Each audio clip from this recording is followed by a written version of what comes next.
అండగా నిలబడ్డరు. ఈరోజు ఈ హోదాకు రావడంలో మీ వంతు సహాయము, మీ వంతు అండదండలు ఉన్నాయి. అందుకే ఈనాడు ఈ వేదిక మీద నుంచి మా మిత్రులు అడ్లూరు లక్ష్మణ్ గారికి నేను ఆదేశాలు ఇస్తున్నా.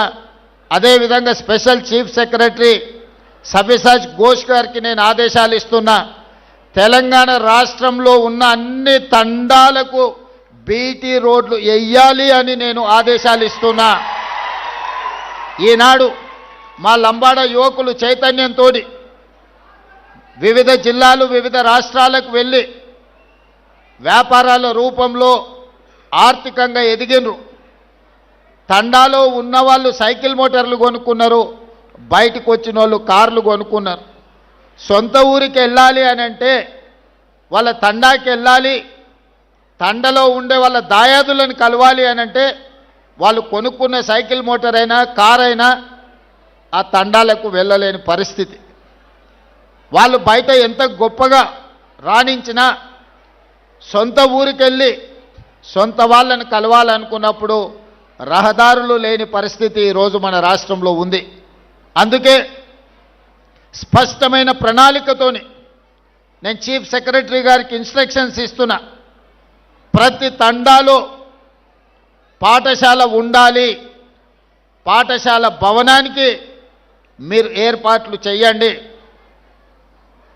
దాదాపుగా కొన్ని వేల గ్రామ పంచాయతీలను గత ప్రభుత్వం చేసినా అన్నది, కానీ ఏ గ్రామ పంచాయతీలో గ్రామ పంచాయతీ భవనం లేదు. గ్రామ పంచాయతీ భవనం లేకుండా గ్రామ పంచాయతీ సర్పంచ్ ఎవరైనా గిరిజన సోదరుడే అవుతాడు. అది గూడాలు కావచ్చు, తండాలు కావచ్చు. గ్రామ పంచాయతీ లేకుండా ఏ విధంగా వాళ్ళు పరిపాలనను ముందుకు తీసుకెళ్తారు?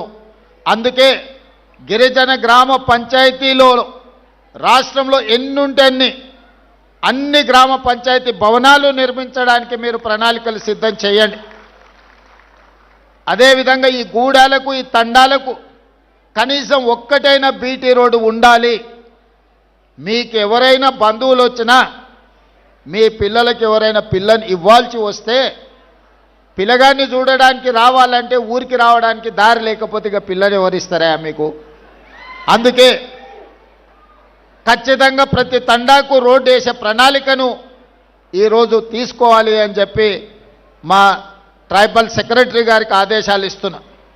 ఇదే కాదు, తాగడానికి మంచినీళ్ళు, అవసరమైన నీళ్ళ ట్యాంకులు, మిషన్ భగీరథ మీద వేల కోట్లు ఖర్చు పెట్టిన ఆదిలాబాద్ ప్రాంతంలో నేను పర్యటన చేసినప్పుడు చాలా తండాలకు గూడాలకు తాగునీరు ఈ రోజుకు రావడం లేదు.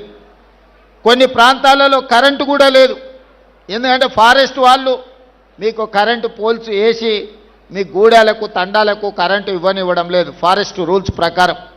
అందుకే అన్ని తండాలలో గూడాలలో కరెంటు లైన్లు వేయడానికి ఎక్కడైతే ఇబ్బంది ఉందో కంప్లీట్గా సోలార్ ద్వారా మీకు కరెంటు ఇచ్చి మీ వ్యవసాయ పంపు సెట్లు, సోలార్ పంపు సెట్లు ఇచ్చి మీరు వ్యవసాయం చేసుకోవడానికి అన్ని రకాల ప్రణాళికలను ఈరోజు సిద్ధం చేస్తున్నాం. ముఖ్యంగా పైలట్ ప్రాజెక్టు కింద ఈరోజు అచ్చంపేట శాసనసభ నియోజకవర్గాన్ని మొత్తం తీసుకున్నాం. 40,000 వ్యవసాయ పంపు సెట్లు ఈరోజు సోలార్ పంపు సెట్లు అక్కడ ఉండే రైతాంగానికి ఇవ్వదలుచుకున్నాం. ప్రధానంగా అందులో గిరిజనులకే అత్యధికంగా ఉపయోగం ఉన్నది.